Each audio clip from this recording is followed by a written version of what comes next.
Telangana vigilance and enforcement ప్రధాన అంతర్రాష్ట్ర ఇసుక స్మగ్లింగ్ ముఠాను ఛేదించింది. వ్యూహాత్మక దాడిలో 3 టిప్పర్లను స్వాధీనం చేసుకుంది. అక్రమ ఇసుక స్మగ్లింగ్ పై చేపట్టిన ఒక కీలకమైన చర్యలో ఖమ్మం జిల్లా సత్తుపల్లి మండలం నారాయణపురం గ్రామ శివార్లలో వ్యవస్థీకృతంగా జరుగుతున్న ఒక అంతర్రాష్ట్ర ఇసుక స్మగ్లింగ్ కార్యకలాపాన్ని Warangal unit vigilance and enforcement అధికారులు అడ్డుకున్నారు.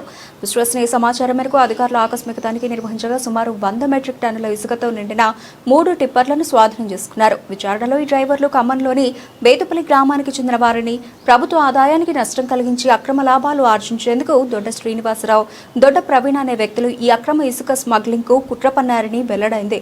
ప్రాథమిక విచారణలో వెల్లడైన వివరాల ప్రకారం గత 6 నెలలుగా ఈ ముఠా ఆంధ్రప్రదేశ్లోని తూర్పుగోదావరి జిల్లాలో ఉన్న కొవ్వూరు ఇసుక రేవు నుండి తెలంగాణలోని సత్తుపల్లికి ఇసుకను అక్రమంగా తరలిస్తున్నారు.